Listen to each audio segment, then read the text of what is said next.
First of all, thank you for the opportunity. I'm fresh back from a holiday and a break, but I'm always happy to talk about the subject of autism. It's a subject very close to my heart for lots of reasons. Most of individuals, when they think about autism, really don't understand that it is an enigma, and the title is quite clear about that. So what I hope to do is to give you a little bit of a guide, my own personal view around the subject. Most of the information I'm going to present to you comes from researchers in the field, and most importantly of all, people with lived experience. In the last 30 years in the autism field, the voices of people with the diagnosis have become stronger and stronger and stronger. And as somebody who's a part-time academic, woe betide people who don't listen to the voices of our consumers.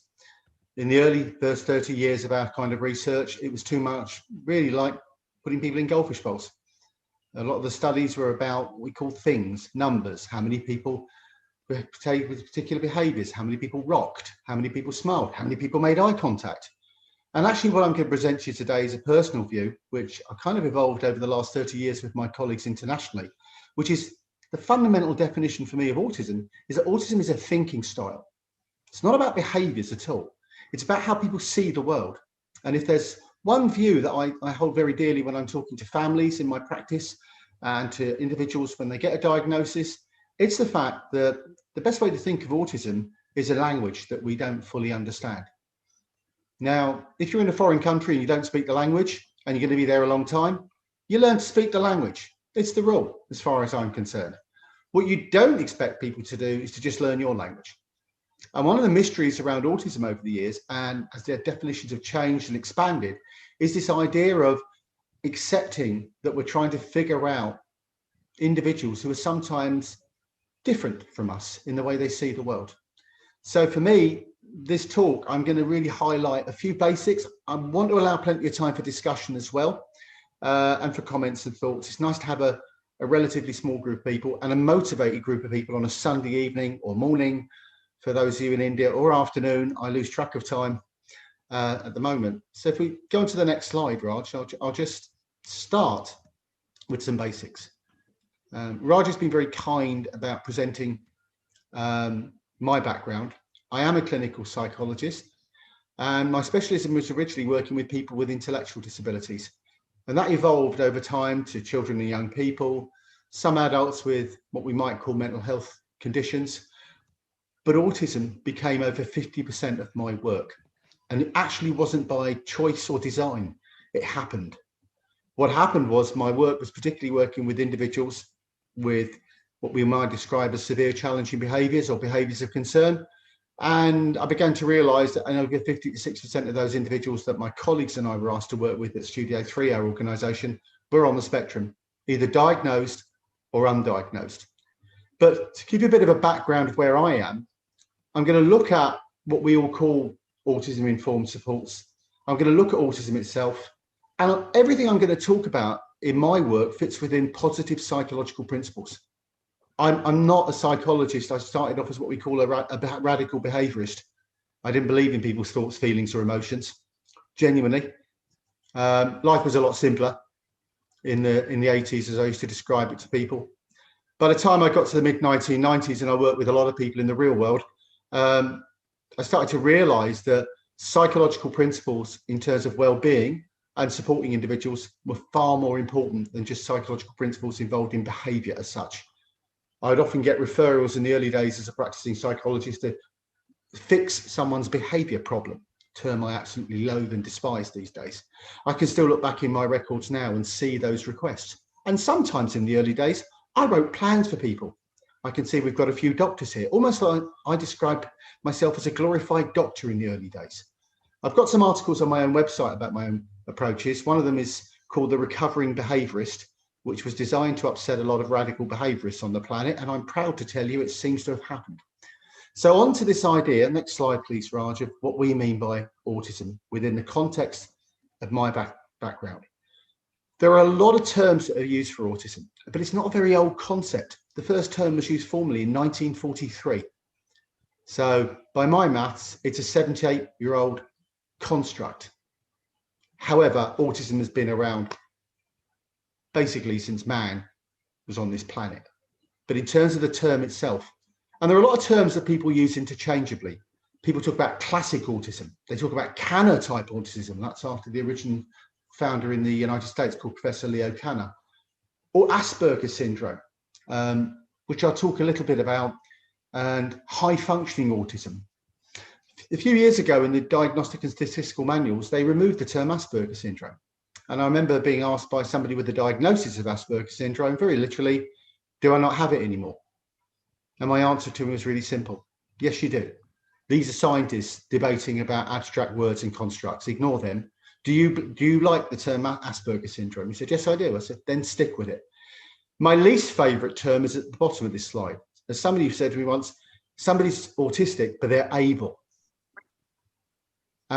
It cringes with me a lot of the time, because what we're talking about is a social construct. We're not talking about a construct that's just linked to IQ, which is still a misnomer that a lot of professionals, including psychologists, psychiatrists, doctors, still have to this day. About a third of people on the spectrum of all kind have an intellectual disability. That means 2/3 of people don't. I actually think the numbers are even higher than that.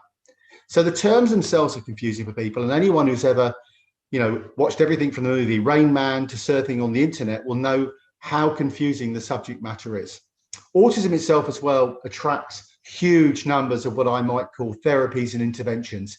There's a website that I use to keeps up to date with a number of things that are classified as interventions, from swimming with dolphins, no problem with that. At one level, if you want to swim with a dolphin to relax you, swim with a dolphin. Don't make it a therapy for people with autism. Same with dogs. If you like dogs and they relax you, get a dog. You don't need to spend $30,000 getting a guide dog trained. I'm sorry, but I have to be blunt about this. This industry attracts everything, including theories to do with leaky gut, which I'm not going to talk about much today. Many people with autism are highly stressed individuals. It's one of the conditions that you see. And it's a bit like blood pressure. Often people, you can't see they're stressed, but they're pretty much stressed a lot of the time. If you're highly stressed for most of your life, you're going to develop stress-related conditions, including migraine, leaky guts, problems with your body because your body is working and overactive. So the terms themselves are used interchangeably. Recently, a number of groups that I support, people with a diagnosis, have said they prefer the term autistic. It's interesting because I don't particularly like that term, but as one of my colleagues said, what's it got to do with you, Andy? Yeah, and he's right. So I'm now having to use the term autistic again in my presentations, and I will do. It's important, if people accept a label more, and they're the people we support, that we need to change our language. I used to say that people had behaviour problems in the 80s. Now I'd be shocked for using the term, rightly so. We now talk about behaviours of concern, which is one of my favourite vague terms that people use in my industry a lot. Next slide, please, Raj. So when we're looking at the classification systems, a lot of them talk about a neurodevelopmental condition. Autism, as we would define autism, and I'm an autistic diagnostician, you'll see about a third of people show early developmental traits. Interestingly, they're not always delays.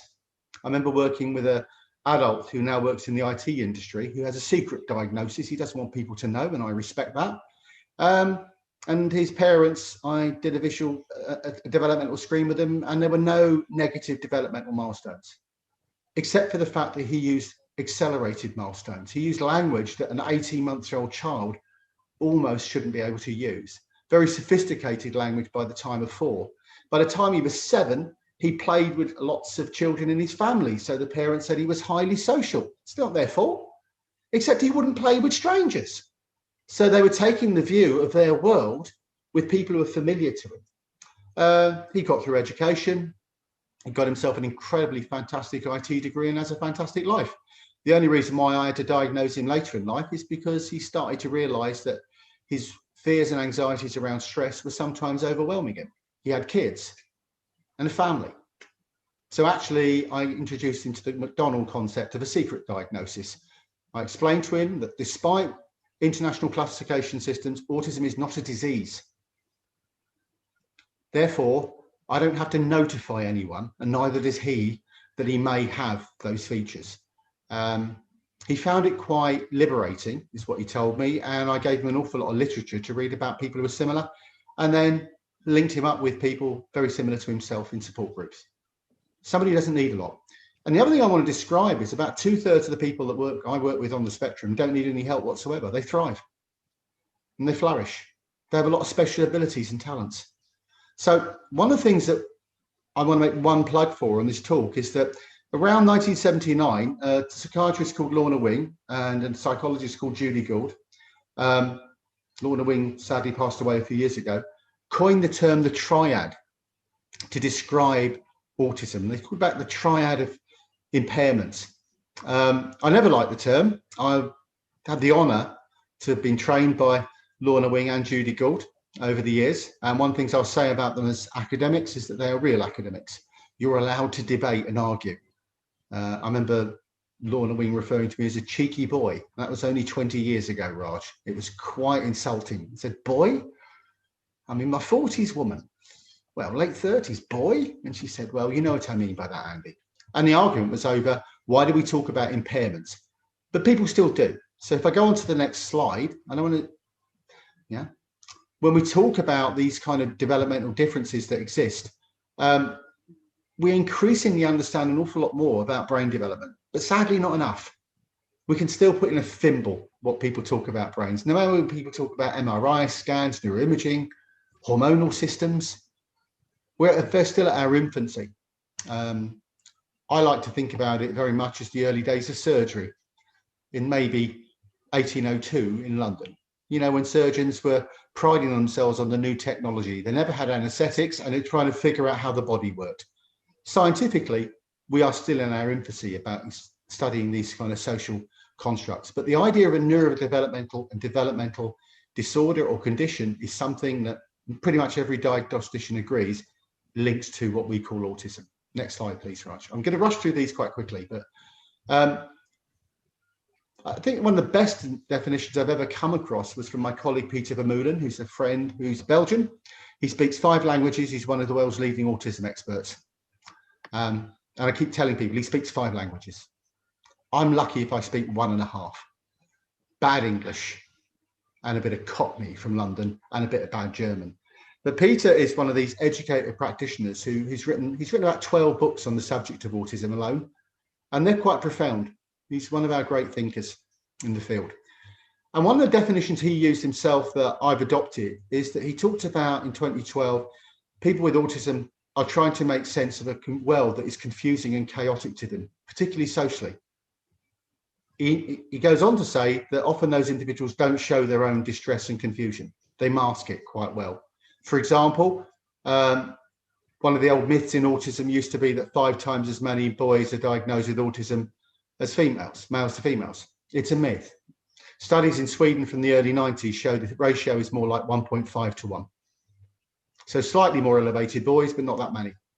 And the reason is that females are misdiagnosed with other conditions, and it's quite important for people to understand. My own practice and my colleagues, and we work across a number of nations, we diagnose quite a lot of females who've been misdiagnosed in adolescence with other conditions and other things. And again, we find those developmental milestones and conditions are there. I don't blame professionals. Professionals see the world from their point of view. But actually, it's quite important, particularly females, to understand why they see themselves as different. For example, a Swedish survey done 15 years ago that's been replicated several times has shown that nearly 70% of girls diagnosed with an eating disorder are on the autism spectrum. 2/3 to maybe 3/4. Most of those girls are not diagnosed with autism. They're designed with other conditions. And actually their behavioural condition, eating disorder, becomes their primary diagnosis. Bit daft, really, if you think about it. So we know that women are better at masking this. There's a very famous woman with autism called Donna Williams who said that she often masked really well. And she said that often things got jumbled up to her in social situations, but she was very good at masking that. Incredibly good at trying to figure out, like a puzzle, what people were thinking and feeling around them. And she got very good at figuring out those. I know of a colleague of mine, a woman who's on the spectrum. She's now become an incredible poker player. It's not just because she's good at maths. She's become very good at reading body language around a poker table in nearly other social contexts, she's rubbish. But on a poker table, she's totally focused on that. So there are a lot of myths around autism. Eye contact's another. About a third of people with a diagnosis of autism have eye contact difficulties. That means 2/3 don't. It's a similar figure for touch. So often we're struggling with trying to get rid of the stereotypes that there are around autism.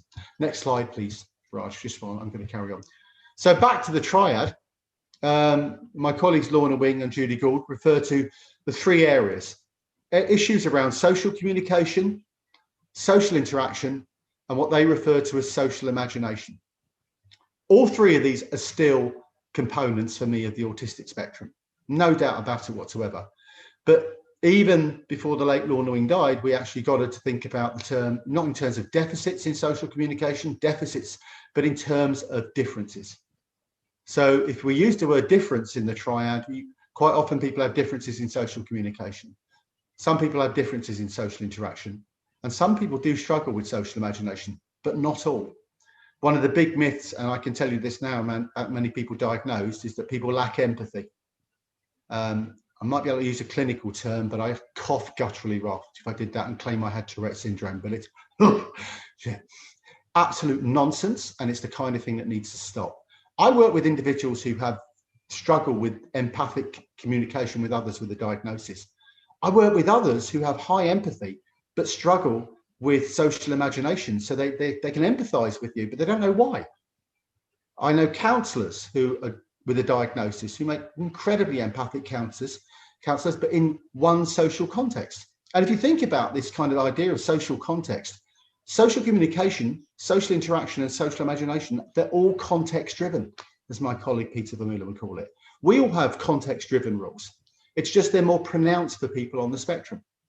Hence the person that I know who's brilliant on computers and IT, but absolutely not great in social situations.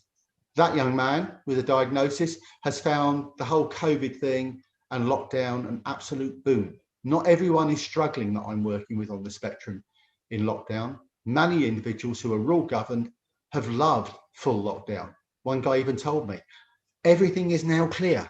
I can't go out. I can't go. My world has become really predictable. He became more stressed recently in the UK as we relaxed our rules. And I'm not going to make any political comments, Raj, but you know, it's great to live in a country that has bluff and bravado and nonsense to replace science, but that's for another day. Yeah, if you want to get the government messaging clear, I defy you to figure it out, because I don't think I'm that stupid and I can't figure it out in this country.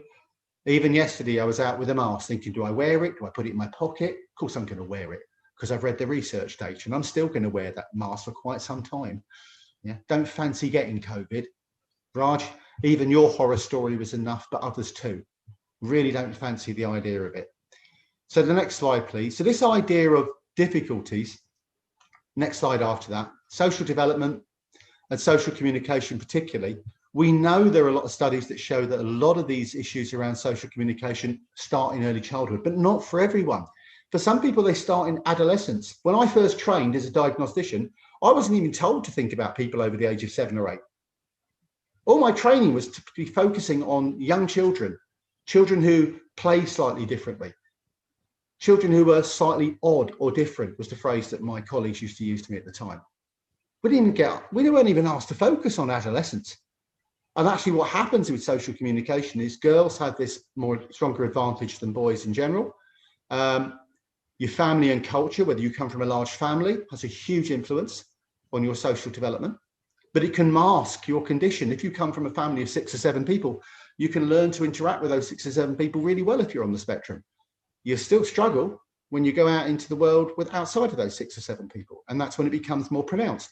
So if you have a strong family unit, I can think of one family I work with at the moment where their son and daughters in 2 families have only started showing strong traits at university, when suddenly this whole new social world has emerged for them with those social supports missing that they had before. And then suddenly they're, quote, looking autistic far more than they used to. So we need to understand that social communication traits don't occur with everyone. You know, some people are precise about language. There's my organisation, 50% of our work we do is in the autism field. There is a particular person with a diagnosis who always corrects our website. He's a friend of Studio 3. I've told my colleagues to not challenge any of his emails anymore, because if he thinks there's a typo on one of the pages or a semicolon's in the wrong place, he's likely to be right. It's one of his special interests. And it's one of the other issues that you'll hear a lot about it started with Rain Man in the movie. About a third of people on autism have passions or special interests, more so than you or I. We all have special interests, but it's about 30%. There's a very famous person with autism called Joe Powell that I worked with years ago. Joe has a number of, I'll make some things available, a number of really useful videos that he's made about his experiences. And Joe starts every talk, he's got a lovely Geordie accent, and he starts it with, I'm on the spectrum, I don't like engineering, I'm no good at maths, I'm quite good socially, I'm crap at organising myself, this is Joe's words, but I think autistically. And I'm very good at masking it. Now, I have Joe to speak at our organisation quite a lot and to train people, because we want to break the stereotype around this. So some people will have some social communication traits, but again, it's a continuum. Next slide, please, Raj. So these classic features is unfortunately what diagnosticians go for. So they go for things like echolea or repetitive speech. Yeah. People talking incessantly regardless of response from others with feedback. Yes, Raj, I do talk a lot, but not in that same kind of way they're describing here. People being very language driven around rules in social communication. What are the rules? If you think about it, every time you go into a new social situation like a pub or a restaurant, there's still some core rules that you generalize from one restaurant to another. The way to think about someone on the spectrum is they won't generalize that easily, those rules. Put them in a brand new restaurant, say a sushi restaurant as opposed to an Indian restaurant, and all the rules may have changed for them. So what we need to understand is that this chaos that's created for people is over very simple social rules that we've almost learned to internalize and process. Next slide, please, Raj. I'm going to speed up because I don't need all these slides. You'll get them in the other areas. So next slide, please, Raj. Yeah. One way to think about social communication is these kind of 5 rules, yeah, which we call RASA. Receive information, process what's been communicated, anticipate what the person wants, speak or reply or communicate, and await a response. This we do all the time. Many of the people I work with on the spectrum, a whole range of the autistic spectrum, struggle with some elements of these, usually not all. I can think of one young man around speaking or replying who is referred to as an elective mute. He has an IQ of over 150. He's a very good job. His anxieties became so overwhelming when he was a teenager because, to be honest with you, his parents tried to expose him to a lot of social situations because it's one of the big myths in the way that he could overcome. And that works for some people. For him, it made him very, very, very reclusive and even experiencing what we refer to as shutdowns.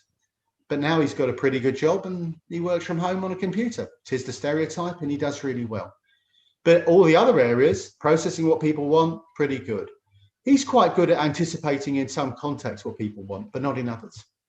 There's a wonderful book written by a woman with a diagnosis about a husband with a diagnosis called Living with Mr. Spock, based on the Star Trek analogy. I encourage people to read it. It's a fascinating book because it talks about the positive traits of autism. And one of the things this woman said about her husband was, if he said he was going to pick the kids up at 4 o'clock, he'd pick the kids up at 4 o'clock.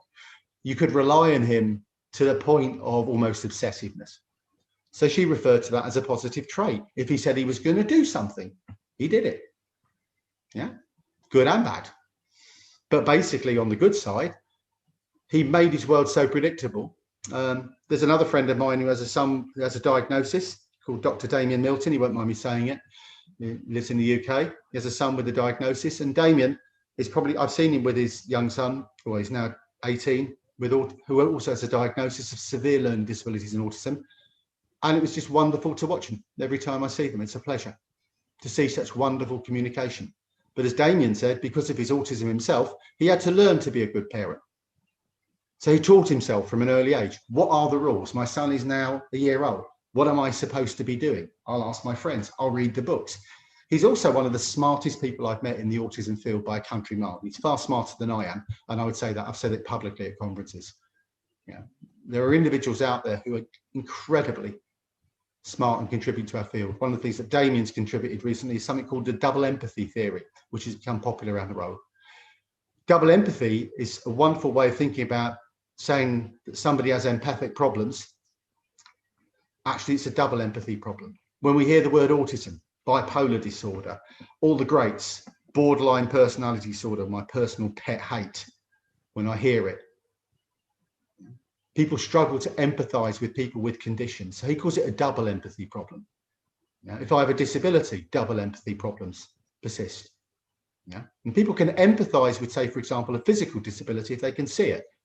If they're blind to it, like it's blood pressure, they struggle to empathize. So he refers to that as the double empathy problem. And his work is fantastic, and I use it a lot in my work. I won't go on too long. Next slide, please. I've got 3 more. I wanted to put this down in these slides, and there's much more in it, because it's from an adult I actually know as well, who's on the spectrum.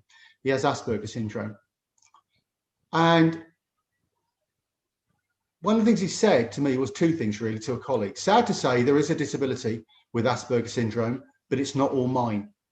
And I'll read his quotation because I know him. He doesn't want his name to be used publicly, and I respect that. And he said, "You cannot have a communication disorder with at least 2 people. It is a question I wish more people would ask me. Perhaps then there would be less ignorance and a little more understanding and tolerance, and I wouldn't have to live my life pretending to be normal." This young man particularly worries about, he does have motor tics, which again is quite rare. He rocks occasionally. He'll flap his hand occasionally when he's excited. And he's tried to train himself to not do that in public situations because he doesn't want to draw attention to himself. My colleagues and I have been working for years saying, actually, that's not your problem. It's other people's problems. I once took him out, yeah, by Majid. I once took him out to a restaurant and he was very embarrassed. And I said, "You shouldn't be embarrassed if you take the purest theories of autism." I was only teasing him. And he said, "But you are embarrassed." And he said, "Yeah, I'm worried, Andy, that you'll say something to anyone if I start flapping." I thought it was very insightful. I said, "Say what? I'm supposed to be an expert in non-confrontation." And he said, "Yeah, I'm just worried that you might say something to someone." "Like what?" And he said, "Like, what are you looking at?" And I thought it was incredibly insightful. He knows about my other hobby, largest passion. I'm a retired martial artist, probably a bit mouthy for someone who's written a book on the low arousal approach to non-confrontation. You can all have a free e-copy of that. But as he pointed out, and he's on the spectrum, he's seen me at conferences have a go at academics quite vocally if they disrespect the people on the spectrum. I was at a conference a few years ago in Denmark, and I won't say who it was, but there was a very famous woman with autism who was selling her book in a corner of this room with all these fancy stalls, all these pharmaceutical companies that had these fancy stalls. She was a speaker at the conference, yet she was sitting on a chair to sell her books afterwards. And I thought it was disrespectful. So I went up to the head, I did say the country, didn't I? Possibly the leading official for the conference, and I dragged him over to apologise to her. And he did. And I said to somebody afterwards, "Job done. Next time she won't be sitting in some corner annex having them do that." And they were embarrassed about it because they thought they were much more socially aware.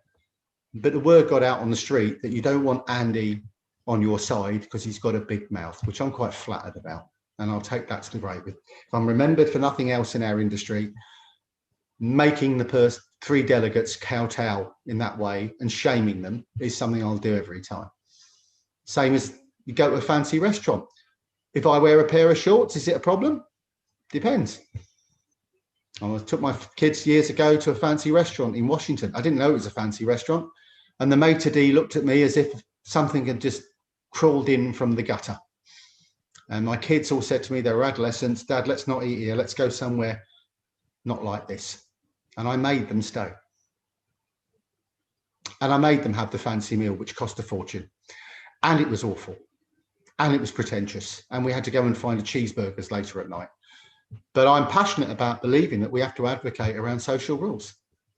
I'm not so passionate about that example because it did cost me a ridiculous amount of money, which still almost brings me to tears to this day. But I still think it was the right thing to do, he says. Just the next slide, please, Raj. I don't need to, I'm not going to go through all of them. So I've mentioned about social interaction. And if I move on to the next slide, please, Raj. This is probably the one trait I want people to understand a little bit more of. The original diagnostician, Leo Kanner, in the States, referred to people as being aloof as one of his first diagnostic categories, a bit detached, separate. And he called it aloofness. And it went out of fashion in the diagnostic field for quite a few years because it was considered to be negative. Quite a lot of people on the spectrum say, yeah, I'm aloof. I'm self-absorbed. I avoid the context of others. Yeah. I don't have lots of friends because I don't want that many friends. Yeah. And I don't desire a lot of social interaction. Kanner originally would refer to that as aloofness. And it's something that I've constantly, as a diagnostician, got people to understand, particularly families and the individuals themselves. It's okay. It's okay to be a little aloof. And next slide, please, Raj. So as a trait, it's one of the most important. Some people are incredibly passive, really passive socially, but often really smart. And they can't tell us what they want. That's why with a lot of people on the spectrum that I work with and my colleagues work with, they're often anxious all the time and can't even tell people they're anxious. They also can't necessarily easily label that anxiety in their own bodies. And we call it interoceptive awareness issues. We think about the other senses, smell, taste, sounds. Interoception is understanding your body biology and signals. If I can't tell the difference between being hungry and angry, otherwise known as hangry, which believe it or not has some biological basis, what hope have I got for the other 132 facial emotions and at least the other 90 bodily emotional states that we believe we have? So this idea of making sense of the external world with autism also comes from making sense of your own bodies. Yeah. I work with individuals at the moment that we have to literally train to be less passive, not aggressive, but less passive. Have a card to indicate to a parent that they're not feeling okay. So they don't have to go through that sort of communication cycle that they have to go through. A lot of people use technology now. These things, mobile phones are amazing. I have one young man at the moment, a colleague, who texts his mum what he wants for dinner. He isolates himself, he's 14, and she replies back by text, and he comes downstairs and he collects his dinner. He's studying for his exams, he's really stressed, and one of the things we persuaded his family was maybe the social gathering rule is not good for him at the moment. As he gets older, he will adjust. So at the moment, text him. And he texts back his replies. They now have lots of conversations. Recorded messages he can do quite well on FaceTime. So he sends recorded messages backwards and forwards. Now, it doesn't mean to say he's totally a prisoner in his room, but his anxiety is such now that reduced by using these strategies that he's able to interact much more with his family.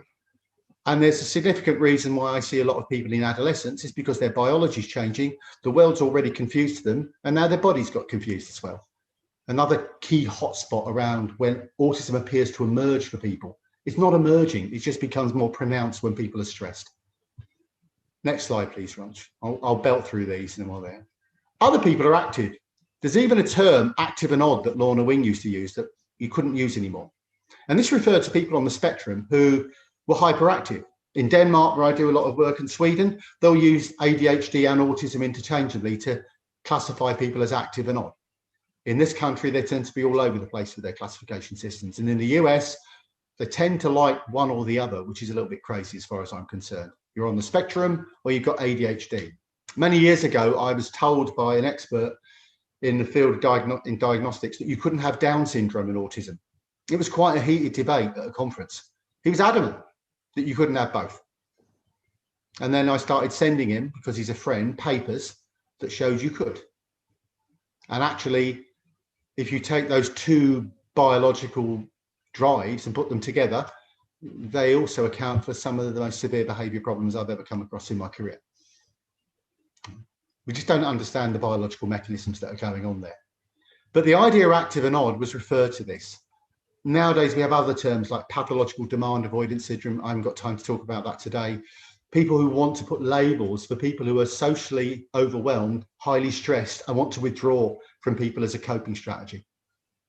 We've got to stop putting these stereotypical labels on top. Now you have a conduct disorder or you're demand avoidant. Yeah, I'm demand avoidant sometimes if I'm avoiding someone who wants me to do something I don't want to do. Yeah, very good way to avoid demands. Just don't have them. Don't read your emails. Works for me, Raj. You know, I read about every 1 in 30. It seems to work for me. The office read the rest. Anyway, next slide. Social imagination, there's a lot of myths around this. Sometimes people have difficulties around thought and inflexibility, grasping the point socially, taking you literally. Sometimes in language, struggling to transfer language to different social contracts. I know a young woman who got a medical degree. She's absolutely amazing at her biochemistry and subjects that required lots of rote learning. She wasn't so great at diagnostics in a social situation, but she was good at diagnostics when she was in a small group for teaching. In the end, I advised her that she should tell her tutors that she was on the spectrum. Half of them had guessed, and they would have to make accommodations for you. She's now an eminent researcher and someone I'm proud to even know. Next slide, please, Raj. I'm going to rush through the last. Another phrase from another adult with Asperger's syndrome, high functional autism, just is profound to me. A large part of my life is spent just trying to work out the pattern behind everything. And this young man talks about figuring out the patterns. What's the pattern? What am I supposed to do? Lay it all out as a pattern. What's the architecture? What's the net? What's the web? And he can't figure some of the links out. Another colleague once referred to it as like having a jigsaw puzzle that are loads of pieces are randomly missing from the puzzle. So you can see part of the picture, but you can't see all the picture. And again, it's a fantastic definition for me of a functional definition, a bit what it's like to be on the spectrum sometimes. Yeah. Next slide, please, Raj. The biggest one to make people aware of before I finish the formal part of the talk is sensory differences. And I don't call about sensory difficulties. We all have sensory issues, smell, taste, sounds. About 80% of our sense of taste comes from our sense of smell. It's quite interesting, really, when you think about it. I have a joke with my wife that she's got a very poor sense of smell. So throughout COVID, I was teasing her saying, don't want you to get COVID, but it's one of the big diagnostic features is that you lose your sense of smell. You lost yours when you were 23. So we'll have to look at some of the other things with you. Smells, tastes, sounds. The problem is with a lot of sensory issues is we know that sensory issues are quite common. 90% of the people I work with who are diagnosed across the whole autistic spectrum have sensory issues. But they're also sensory strengths. I know a guy who can literally hear a pin drop at 100 yards. He struggles to get to sleep at night, so now he has to wear huge ear defenders to get to sleep. Fine. Yeah. Now he says that he gets to sleep, but the ear defenders amplify the noise in his ear. So then we had to come up with other things centrally to help relax it. And most of the stress management strategies that my colleagues and I develop use sensory differences. What we refer to as sensory strengths. I don't want to know what sounds trigger someone's off. I want to know what sounds relax someone. I don't want to know what smells trigger someone off. I want to know what smells relax them. And for those of you listening to this, we know that smell is an amazing relaxation tool, and I use it a lot in my work. So to give you an example, though, a lot of people I work with on the spectrum prefer unusual smells. You know, think of an unusual smell you like yourself that really relaxes you. You can think of normal smells, coffee beans, lavender. One of mine is petrol. Gasoline. Yeah. The smell of it relaxes me. Cut grass for other people. I worked with one young man years ago who told me that he liked the smell of his own poop. Not a joke. So we mustn't just assume that when we're looking at the sensory world and sensory differences. The other bit around, next slide, please, Raj, around sensory differences is how we integrate that information in terms of registering a sense, orientating ourselves towards it. Here's a smell. Interpreting it. What is that smell? Organizing our brain to say, how do I process that smell and my associations? And then executions. I worked with a young man years ago who had profound learning communication issues and autism. And he struggled with transitioning from getting from home to school. We hit eventually on a sensory thing that would help him in those transitions, and it was coffee beans. And his smell of coffee beans was so acute that he had a coffee bean he put in his hand in the morning to smell before he transitioned on his taxi. He had a different coffee bean prepared for him at lunchtime that he smelled, and he had a different coffee bean for when he went home. Now, you can argue that that also made the world more predictable to him from a sensory point of view. But all I can tell you is it made a massive difference to his transitioning. One sensory trick like that. Next slide, please, Raj. So when we're looking at these senses, vision, taste, smell, touch, hearing, I've mentioned the biggest emerging area in the field, and this isn't just for autism, which is interoception. How we process our own bodily signals, taste, hunger. Think about it yourself. Think about how your body tells you you're hungry. Make a little note yourself as homework, and then ask someone you know, do they have the same sensation? You'll find a lot of people have different hunger sensations when they label it in their body.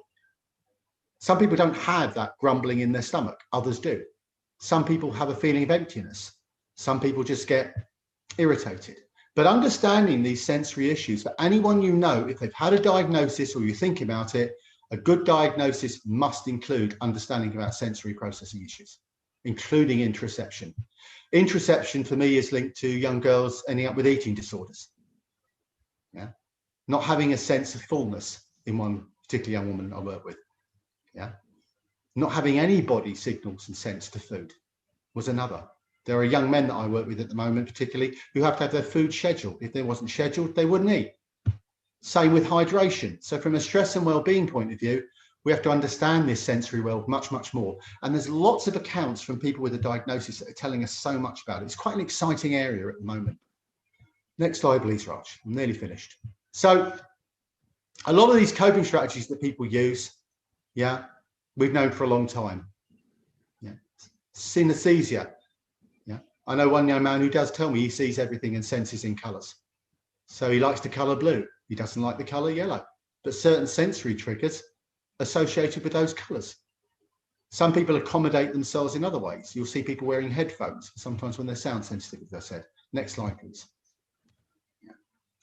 The big thing, though, for me that I'm interested in is this concept of dull sensory signals in the body, which is from mental health, is referred to in the past as alexithymia, which is a condition that really has not really gone anywhere with years of research. But actually looking at interoception would be the big area. And I would suggest for anyone listening to this talk today, I've recommended my colleague Kelly Marler, who's the most amazing OT in the States. She's got a lot of free resources online as well. If you Google her, she's got some amazing work around using body sensation to help people make sense of the external world. Next slide, please, Saraj. I think I've rushed through. Emotional differences, nearly finished.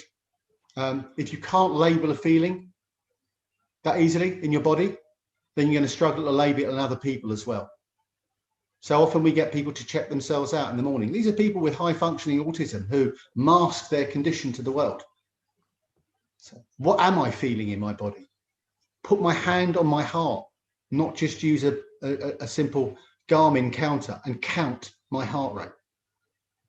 Good sensory feedback. Yeah.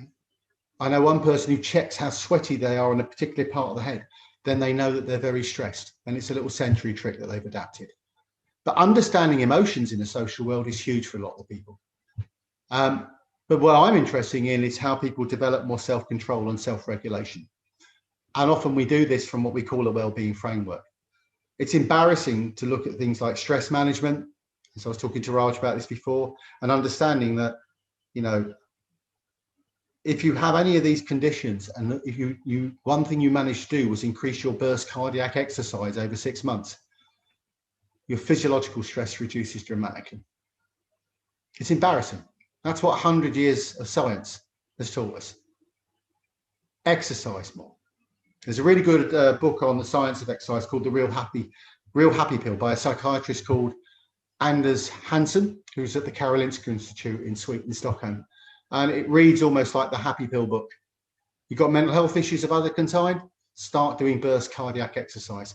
With a lot of people with sensory issues, we start doing this at the quietest times in the evening. So believe it or not, it's actually in the dark is the best time to learn how to do re-exercise if you've been overwhelmed in your senses and you're stressed. So late in the evening, when the birds aren't tweeting, when it's quieter, then you can go outside in your garden and exercise. Avoid gyms like the plague. They're just sensorily a nightmare. Avoid them for other reasons as well, but they're also sensorily a nightmare. Next slide, please, Raj. So we also know there are lots of motor differences. I haven't got time to talk about dyspraxia, whether it exists or not, big debate. but we also know that some people do have difficulties around movement and what we call rhythm in movement. I work with individuals who become so stressed that they literally shut down. They almost become catatonic. Other individuals who show a lot of Tourette syndrome-like motor tics when they're highly stressed. Next slide, please, Raj. So, next slide, please, Raj. I'm going to talk about here. There are lots of theoretical approaches. I've mentioned only a few of the theories, but I want to finish in this point. I won't get to the end of these slides. I'll leave it for questions, which is that for a subject matter that has over 10,000 published articles each year in so-called peer-reviewed journals, there are about 3 to 4 theories of autism. That should tell you something straight away. It's a theoretically barren field, and that's because our understanding of the spectrum of autism is so limited. Constructing theories is really difficult. One of the most popular theories in the UK was something called theory of mind by Professor Baron Cohen, more importantly, Sacha Baron Cohen's relative, who talked about the idea of the male brain and that people struggle with understanding what other people's perspectives are. Theory of mind was a very helpful theory for a while, and then it became almost a religion in the UK. I remember somebody on the spectrum telling me he was told that he couldn't empathize with other people because of theory of mind. You don't have that module in your brain. That's a deficit model. We've also had theories around executive function in our frontal lobes, and something called weak central coherence, which is probably the best theory, which fits with this idea that putting and sifting and filtering information together is where some of the central problems lie around autism. That things get jumbled up, to use Donna Williams' words. I think hopefully our barrenness around theories of autism reflects really our knowledge. There are far too many studies published that count features of autism. They're in the thousands. How many people rock? How many people have poor eye contact? They have a place. Recent studies showed in the United States that nearly 90% of all funded research in autism is going into biological markers of autism. Think about that for a minute. $4 billion a year going into trying to understand the biology of something that's going to be polygenic and heterogeneous in nature. There's not going to be an autism gene. And that's what they're finding in that research. Most people on the spectrum are telling us they'd rather those billions of dollars be spent on helping them with their stress and social communication and things that can help them, technology, aids. Yeah, it's very hard to turn that super tanker of research around that at the moment. But my colleagues and I, in a small way, internationally, are trying to do that. We're trying to lobby funders to say, start funding things that people find helpful. Stop looking for the magic bullet. There's still, I wanted to finish on the cure movement of autism, which is out there like the plague. As I said to you, there's over 1,500 classified interventions for autism. 1,500. From swimming with dolphins to chelation diets, water hydration diets, it attracts the cure model. And I like to finish by saying to people, autism is not a disease, it's a condition. It doesn't need treating and fixing, it needs understanding and accepting.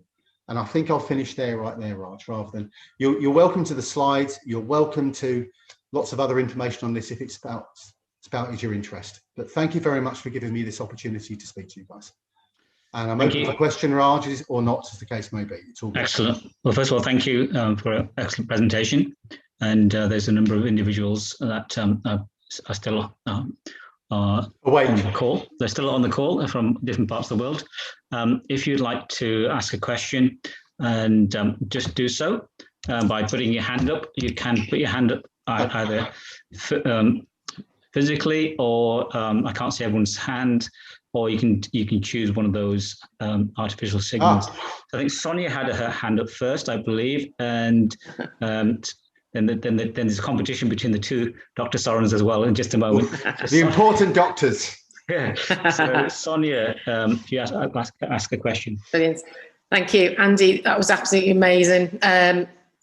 Everything that I believe you've just said and put it into the most amazing, concise way. Thank you. Thank you. My niece, at age 2, I knew she was autistic.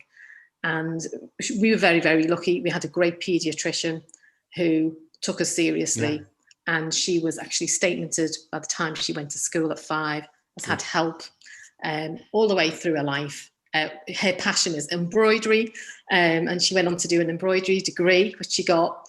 She does that in her spare time. She's now a librarian. Fantastic. We were just having the discussion actually this week about empathy and about this misconception that people with autism have no empathy. Nina is the absolute opposite of that. And she gets overwhelmed because she's so empathetic, and she's wonderful with small children and things like that. And there's such a mass of misinformation out there. And also, but the other unfortunate point is there's a massive, really poor understanding by the medical profession, and things like CAMS and the services for children, I think are abominable. How do we improve it? I mean, I think the problem in the UK at the moment, and it's worldwide, but particularly in the UK, my own organisation, we do not-for-profit work as well. We're going to have to expand it a bit, because one parent contacted us the other week and told us that she was told to wait 3 years for a diagnostic assessment, and her son's 8. And they told them they thought that was good. So one of the things I worry about with COVID is that the problems we had around, obviously, the more you get an earlier diagnosis, and somebody needs a diagnosis, not everyone does, the better. Yeah. So I think one of the challenges we've got is that there's a lot of campaign organisations, I think, after, for example, around COVID and post-COVID, we're going to have to be lobbying very, very hard collectively, particularly in special needs. One of my colleagues who is our Studio 3 education lead, a guy called Gareth Morwood, who's, can't notice your accent, Gareth lives on the Welsh border. He's just emerged from his shed after doing long teaching online for about a year. That's how he refers to it. He's emerged from his shed. Saw him a few weeks ago. One of the things we were talking about is how statementing is becoming harder to do with educational need in the UK, and it's deliberate. Because with statementing comes resources, as you experience. Exactly. Without statementing comes nothing. Absolutely right. If you do come across, and we can't deal with everyone, but if you come across some families that in your work that come across in that area, you can contact us at Studio 3. We can't guarantee we can deal with everyone, but we deal with a lot of families on a pro bono basis around diagnostics. So basically, I think we've got quite a large problem coming over horizon with regard to statementing, particularly around autism. But a lot of the stuff that I presented, and thank you for your kind words, has come from the people themselves. It's not just something that's a whole. Exactly. One of the wonderful things about autism is I like it and I hate it. Mondays, Wednesdays and Fridays, I like the concept. Tuesdays and Thursdays, I wish I'd never heard the term. When I got my honorary title at Birmingham City University, they said, "What title would you like?" And I said, "Professor of Stress and Wellbeing Studies." And I thought, yeah. And then the professor turned around to me and said, "But isn't autism one of your things?" I said, "Yes, it's one of my things." He said, "Couldn't we call you a visiting professor of autism studies?" And I walked out of that room going, I'm never going to get away from the subject. And at the time, in my company, they wanted us to change the website because we do a lot of work with traumatized kids, with other conditions. And I had to tell them, well done for redesigning the website. Yeah, you know, we're going to move away from having it to the autism voice is strong on the website. I've just been given an honorary title in autism. And one of my colleagues went, well, that's unhelpful. And I said, well, we'll have to balance it on the website. But I particularly think that the lobbying campaigning in this country is going to be reaching quite a crisis point over the next 2 years. It's been there a while, but COVID is, I don't know what your thoughts are about how we can lobby and campaign in this area. I mean, how old is your daughter now? Can I ask? Oh, it's my niece. She's 30 now. She's married, she's got her own home. Yeah, it's done really well. She was very, very lucky. As I say, she had help all the way through school. Also, when she went to university, obviously they knew she had different needs, and gave her her own Mac computer and various things, longer time in exams, all of these things, which are absolutely wonderful. But she chose, it was her choice not to tell her employers. Absolutely. That she was Asperger's, as it was diagnosed back then. She's very, very good, as you say, at blending in, at mimicking and doing all of that sort of thing. She's just had to tell them, she's on the COVID hotline now for the local, she works for the local council, and she's been doing that all through lockdown. And they wanted her to go back to work, which she's done. And she decided to actually finally tell them, this is my issue, blah, blah, blah. The resentment from the workforce has been disgusting towards her, saying, well, you've only said that because you want special privileges. And how do we get this, these prejudices out of people? It's just abominable to me. Well, I'm an optimist. It's a generational thing, and it is, and it's going to take time. I know somebody who lost their job over COVID, and they've been bullied for 6 years. They were 32, and I diagnosed them. Yeah. And when I had a look at their job profile and their skills, we had no problem making a few phone calls and getting them a job. And my attitude is that social engineering is great up to a point, but we have a society full of racism, full of otherisms. Yeah, I know. Yeah, of which autism is another one, and difference is another one of these things. You know, people saying that people are scamming or they're putting things on, particularly people with Asperger's syndrome, high functioning autism, because they can't see it that easily.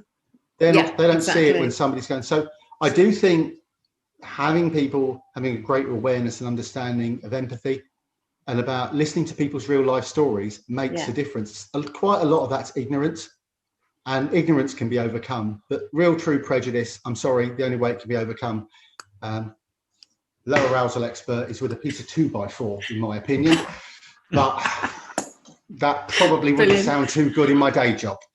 And I've had this stupid theory, all of these years, ever since, knowing about Nina when she was very young, is I've never said that, never looked at it as being a disability or anything like that. And I've always thought that it's just, a different function, the way the brain functions differently. But I've always seen it that for some people, it's a real advantage. And actually for the way the world is going, the fact that we do need computers more now, that people do work more on their own. And I've actually seen it as almost as an evolutionary thing. Well, I know the only thing with that is I was talking to a colleague of mine recently and I said, so you're going to wipe us out next?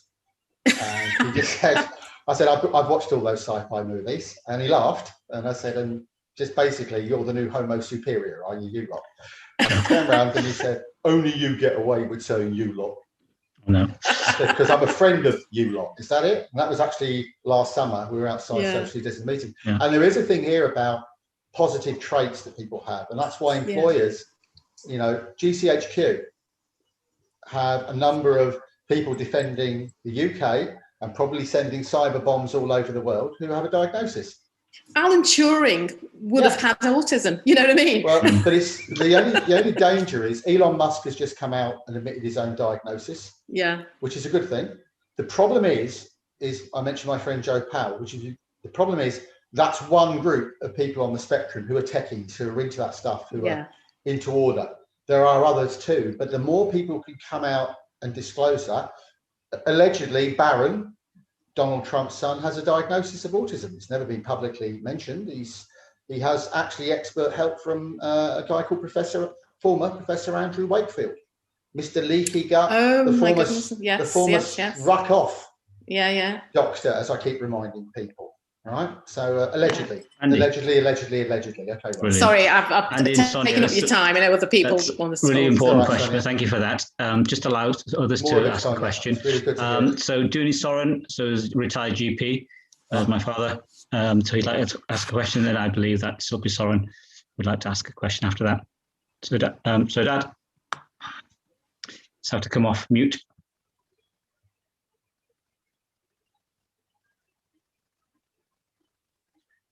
So whenever you're ready to ask the question, you just have to come off. Yes, that's it. There we go. Can you hear me now? Yes, perfectly. Well, first of all, I basically want to thank Andy for a wonderful talk and you're welcome. Enlightening. Now, as a GP, most of the GP in my generation, we had very little training in psychiatry. Yeah. And we learned in the job. Yeah. Although we were in the first line of the healthcare or mental health care. So that was the situation. But I was also a trainer for more than 12 years. So later on, see that most of the trainees who came for training, they had some sort of training or experience in psychiatry. So things have changed over the years. Yeah. And especially the stigma, what we used to say about the sort of mental health. For example, when I was training in India as a doctor, there were two types of person. Either you are mad or not. There's no in between. There was not even the word like anxiety, depression. So things have changed. Yeah. And I'm glad that when I was working, I learned in the job later on, I start liking it. And I've written little things about it this way.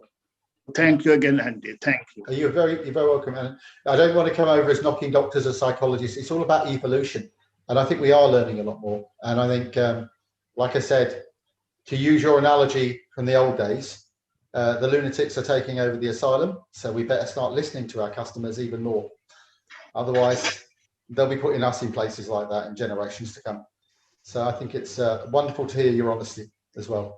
Really thank you for saying that. So thank you for that question. Moving over to Dr. Silpi Soren, consultant psychiatrist. Hello, can you hear me? Yeah, perfectly. Hi. Yeah, thanks for the presentation as well. I'm sorry, I missed the beginning, so I hope I'm not asking questions that you might have already talked about. I guess just a few points that I guess through my experiences as well, that, you know, lockdown has definitely been quite a positive experience for a lot of the people that I work with, you know, especially people who struggle with transitions and all the demands that people assume that everybody has to attend a certain amount of activities a day or have to go out and do this and that. So that's been a really interesting experience. I was just wondering about your thoughts around, obviously, because I work in psychiatry, we have so many carers or family members coming in saying you need to treat their anxiety, but they've got a diagnosis of autism.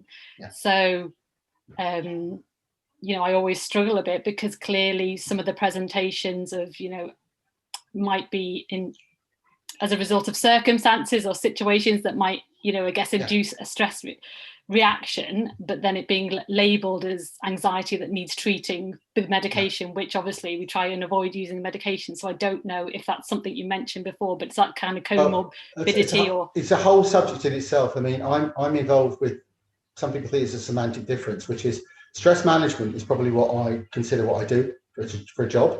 If I had a label to put on what I actually do, I think it is actually stress management. We do a lot of work with families, and we use the word stress from the definitional point of view. It's saying stress is transactional.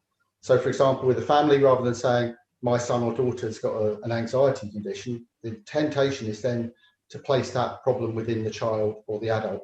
So using words like stress means that a transactional model for me is quite helpful, because we'll start talking about coping strategies. And for me, it's always about coping strategies. I mean, I'm a psychologist. I don't knock all medics and medication. I'm not a big fan of anxiety medication for everyone, because I think they're given out far too, less so than it used to, but too liberally. But looking at the whole range of stress-based responses on well-being. So again, my simplistic approach is to start with the big ones, which is how people identify stress within their own body, how their family members work on their own stress. So that ranges from everything from mindfulness to their own stress management, but not necessarily targeting the individual per se about their stress. We tend to start with the carers and supporters first. Are they looking after themselves? Are they going out for their runs? The big embarrassing thing I mentioned on the talk, I think it is embarrassing, but it is true. If you look at a lot of the biological research, cardiac burst cardiac exercise does your biology, particularly around cortisol and those other mechanisms, a lot of good. I'm quite embarrassed sometimes when I say to people, well, your son or daughter needs to exercise more, and so do you, as a primary intervention. I've got one family at the moment, we're actually saying, your son is so centrally compromised, the only time he wants to exercise is late at night. And we know now because he paces at 2 o'clock in the morning. So don't say he's got a sleep disorder. Get him to pace even more at 2 o'clock in the morning. Better still get him to do it in the garden on a treadmill with a timer, because we'll work first on his stress and then we'll worry about his sleep pattern second. So one of my approaches is manage the stress first and the behaviours second. And in terms of stress and coping strategies, sensory coping strategies, as I mentioned at the end of the talk, are huge. So to me, it's about seeing stress as transactional. That's why a lot of people on the spectrum like the word anxiety. I'm not a fan, only because it parks the problem in the individual. My son has an anxiety problem. Please fix it, doctor. You get asked those kind of questions all the time. You know, fix this problem. Is there a drug that we can use?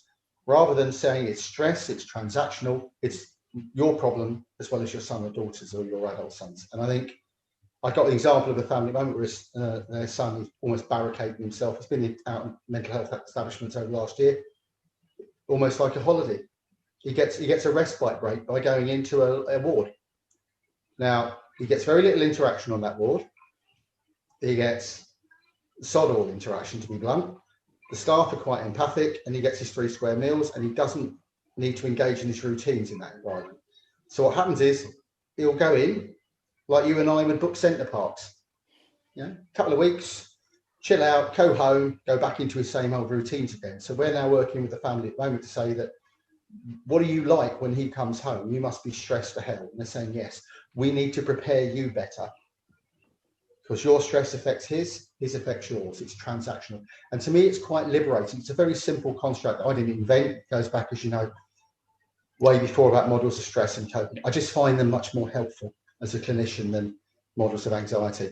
Then also all the kind of I guess person-centered approach. When you always look at the diagrams, it's not the person, it's everything around them that we actually need to focus on first, rather than changing the person or changing them. It's how do we adapt to. And I think that's absolutely right. And I think we're getting better at it. I mean, even the ideas around sensory issues and what Garmin's I've mentioned. I'm getting people to wear monitors a lot more and saying, let's figure out what reduces your heart rate. Right, you figure it out scientifically, and it could well be the smell of petrol for you, or cut grass, or watching a particular video. I've got a guy at the moment who his parents were worried he's a teenager, he's watching too much YouTube. Okay, I said, well, what's the problem at school? Well, he hasn't got many friends. How's he doing at school academically on lockdown? He's excelling.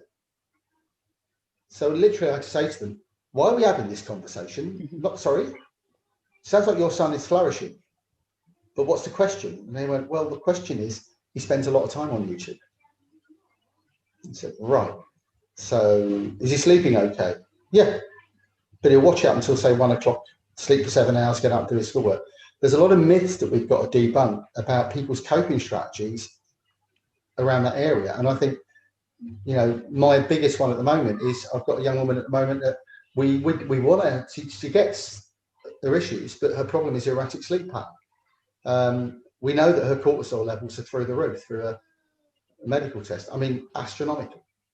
So how are we going to reduce that? And one of the things is she's now started on this, what she calls weird program of, we want her to start doing intense cardiac exercise at 1 a.m. And by the way, stuff the neighbours. They're actually getting well with the neighbours because the parents are quite good. Graduates who know them indirectly from the past and said, well, are your neighbours nice? Yeah. Well, what does she like doing? Skipping ropes. Don't worry about putting baffles on it. She's got to start somewhere with her cardiac exercise, and it's best to start at her sweet spot centrally. And for her, it's later at night. We will eventually move that biological clock back. I'm confident of that over a year, 18 months, because that's the other thing that you must encounter. People want us to come up with solutions in weeks and months, and our solutions are in weeks and years, months and years. And people even with medications, they don't. Even with medications, if it's not working straight away as well, it's. Well, my biggest worry is people on the spectrum who tinker with their medications too much when they feel it's not working. So they're self-medicating, but in very bizarre ways. So yeah, it's a tough one. But I do think that the kind of stress framework for me, particularly with families and for the individuals themselves, makes a lot of sense. And being person-centered, we start with the things around them. I think you're absolutely right with the supports around people. Not targeting the individual that you're going to fix them. If supporters, my work around challenging behaviour, we have our low arousal approach, basically means people being calmer around individuals in general who are traumatised or stressed. Blow me down. People who focus on that create calmer environments, which actually reduces stress, which actually reduces the individual stress. And no therapy has taken place with that individual. So to me, it's part of a way of life these days. So, I'm just becoming the cranky old pseudo-academic these days. So yeah. So am I just and I don't know if you can answer it briefly because I don't want to take up too much time, but just about the presentation in women and girls. Yeah. So we know that it's either masked or maybe they're more socially able to mask or have better communication skills. I guess, are you able to summarise maybe through your experience how it may present differently in females than men? And then does that mean they get diagnosed later generally? Yeah. Generally, late adolescence into early adulthood is my own personal experience of where females get diagnosed. Tend to be fewer people, a lot more people missed. A lot of the social traits are masked up until adolescence and up to adulthood. So I was saying early on, some of the Swedish studies on comorbidities, one study by Christopher Gilberg's team at the University of Gothenburg years ago, and it's been replicated, over 70% of girls in eating disorders clinics met the caseness criterion for autism. And that was just with a simple screening tool in the study. It wasn't even an informed diagnosis.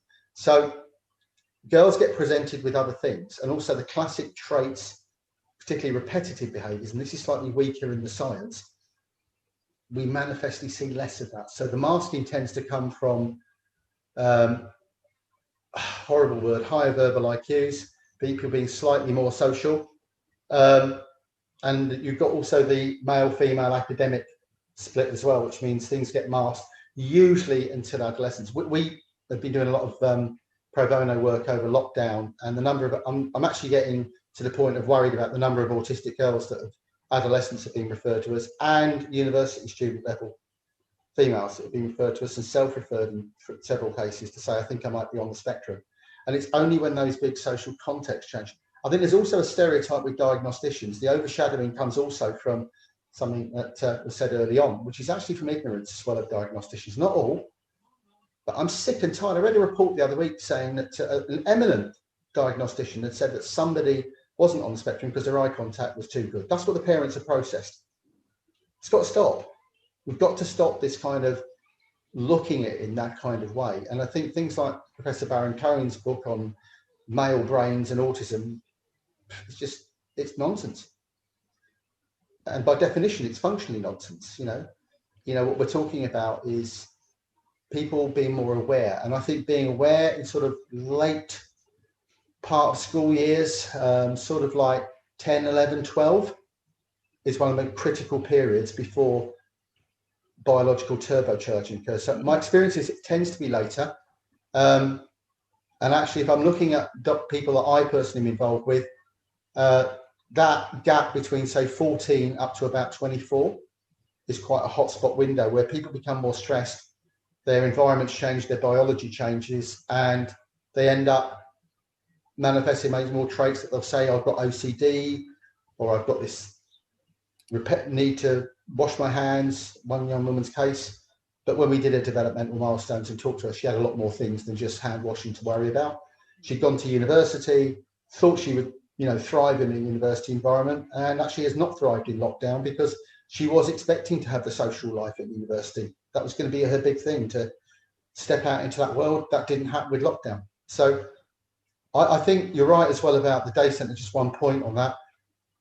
Some people I do work with have struggled in lockdown. It's probably a ratio, and I work with people with complex challenges, of maybe 80% haven't. But of that 80%, they're struggling now with the new world order. I support a service in Ireland that they refer to their day centres for adults with disabilities and autism as day wasting centres. They've been trying to close them for years. Now, after lockdown, I've now got to make a case with my colleagues to say we'd like to close them down, please. We'd rather have 4 hours of support taking someone out on their terms than go to a place in the day to waste your time, or in the evening and play bingo. So there's going to be a lot of thinking out of the box, and actually good news rather than bad news. Some of this is cheaper. It's not all got to cost more. As I keep telling families, you're entitled to direct payments. You're entitled to that. Ignore what social workers often tell you. The funds do exist. You have to apply for them. You wouldn't get a bank loan if you didn't apply to the bank to get one. And if you listen to every bank manager's opinion of a loan, you wouldn't apply for a loan. Direct payments are the same. We have literally billions of pounds that have not been applied for over the last 5 years. It's the King's Funds report. It's a scandal. And it's actually often social workers becoming rationers of services rather than identifiers of need. And I will blame particular groups. One of my best friends is a social worker. They've got to stop doing it. You identify the need. You don't say there's no point applying. Yeah? There is no point applying, which often a lot of families hear too much these days. There's no point in applying. Probably the waiting list for a waiting list for a social worker doesn't help either. No, certainly don't. I do a lot of work in Ireland to be even more cheerful. They've even got fewer over there, which is even frightening. And that's actually in child protection. So I won't go into that because it's quite stressful at the moment. I've got a meeting tomorrow about one of those things. But hopefully, it's great to meet you as well. And I mean, there's lots of questions. If you ever want to contact or email, I do answer some of the emails. If it's got the name Soren at the end of it, you might have a chance of getting a reply. One in 20, maybe. Yeah. I believe there's still someone waiting patiently with their hand up. Fiona, I think we still got about 70% of the individuals still on the Zoom call.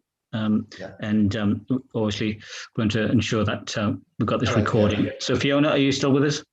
Yeah, I'm still here. Can you hear me? Absolutely, clear as a bell, Fiona. So I've started to run a junior jiu-jitsu club, and we seem to attract a lot of. It started with actually one that came from Ferndown. I think you diagnosed, and then just over the past few years, we've attracted more and more similar people, but they're very, like you say, on that kind of ADHD, autism sort of. So it's more about like, at the moment we do a lot of trial and error to see what works and what doesn't for them. But is there anything that's like a strategy of like, start here, work this way? I'm going to make a suggestion, Fiona, on that, because obviously knowing Ferndown as well and knowing what I'm talking about, what I'm going to suggest to you is if you contact my office, you know, we'll have an hour. Okay. You can book a call, because there's quite a lot you can do, and you're doing it, and it's one of my pet loves. Yeah, and obviously the person that you might be mentioning that I might still remember was one of my last gradings I ever did before I retired. Yeah, and he's been really helpful because he's now an adult. So he's been really helpful at kind of explaining so we've got quite a lot of new people who are very similar to what he was like as a junior. So he is super insightful. But again, one of the problems is for you, and it's not a problem, it's a success. People start to feel safe in those environments, and you become a hub for people to feel safe. You're obviously welcoming people, you're doing the right things, and that's why you're seeing more people with differences coming to join you. Yeah, I mean, so I enjoy it because they bring a new aspect to my understanding, but it's just the strategies of trying to teach them something that's very compact when they're. So what I would suggest to you is that I'm officially retired from the Jiu-Jitsu Foundation, Raj, as I keep telling you. Yeah, turned my back on it a few years ago. I'm retired. However, Fiona, contact our Studio 3 office and ask for Gemma, and she'll book a Zoom call with you that's a bit longer, because I think there's a few things that I could point you to on that specifically that I couldn't do in 5 minutes here or 10 minutes. But we'll do that, okay? Just don't tell other instructors, all right? Apart from this lot. Thank you. Right? Because they'll get told that I'm busy, all right? But I'll take you through, because I'll actually there's a number of Jiu-Jitsu instructors in your boat who are really accomplished mentors. And I think if people like you wanted to become more mentors in that subject, we could facilitate that. But I'm not going to say any more on that on this call, but we can facilitate it, all right? Get you some more training. Yes, thank you, Fiona, and Andy's kindly offered some separate time. I know someone else has still got their hand up again. So just to mention that Andy and I will be publishing a book on stress together in the coming months. So look out for that, and we'll be doing a talk on that in the coming months as well. Is that Andy? Also, that's fine, Raj. And also my own organisation, Studio 3, we do have these kind of quarterly big seminars. Raj, I'll make sure you always get awareness of those. The next one is also an educator from the States called Laurie Desitels, who works with traumatised kids. So you're welcome into that network as well. It won't cost you anything, and they're free webinars. So thank you. Yeah, I'd be happy to do that. We've got a bit of work to do on the book, Raj, but I'll ring you later in the week about that. There's quite a lot to do. Yeah, I'm sure there is. Sonia has still got the hand up, I believe. I have. Sonia, I've got another quick Sonia, question. In Greece, an open palm like that in Greece is very rude. Just say. I know it is. Really rude. I know. Just to show you how culturally sensitive I am. Good job, I'm not Greek. I had a Greek boss. The word is malaka. Well, I know, but there's also a phrase, nasta mudrasu. I had a Greek boss who was before I left the health service, and I wanted a phrase as a joke to shut him up in a meeting that only somebody who spoke Greek would do. And malaka was considered to be too common. So I was taught this phrase. He asked everyone else to leave the room and went, "Your pronunciation was quite good, but don't ever use that phrase again in a meeting. Have you any idea how rude that is?" And I said, "Yeah, I just thought it'd be great to see how you'd react to it." There you go. So anyway, your point. Yeah, quick question. With your foundation, Studio 3, which obviously the first time I've ever heard of it, up to what age do you diagnose people? Are you diagnosing people in the 50s, through 60s. Through the lifespan. Yeah. Majority at the moment are teenagers and early adults, but yeah, we have a good scattering, 40s, 50s. I think my record was somebody who was in his 70s years ago, a colleague of mine. Again, we said to him, why? I just want to know for my own benefit. Yeah, exactly. Okay, fair enough. That seems to be a good enough answer. And people just ring up or contact you via email? We've got our email website is quite pronounced. There's a contact address in there called info@studio3.org. We always will respond to anything that comes in there if it's a request. We can't deal with every single inquiry. No. Quite a lot. So yeah, you can signpost us. It's not a problem. Thank you. Yeah. Great. Well, I'm sure there'll be other questions, but unfortunately, because we want to get people back to what activities they're up to. Their lives, Raj. Their lives. It's Sunday. Yes, indeed. So this is a very good sign that a good 60-70% have still stayed on the call and this presentation. Firstly, thank you once again to Professor Andy McDonnell. It was an excellent presentation as well as a brilliant question and answer session. And I'm sure it's probably a subject we need to revisit at some point in the future. Oh yeah, there's plenty of subjects we can revisit. Absolutely. Yeah. I love Zoom. I love Microsoft Teams. I love being able to just talking to a camera incessantly, Raj. It's good for me and my well-being. We definitely welcome back in the future.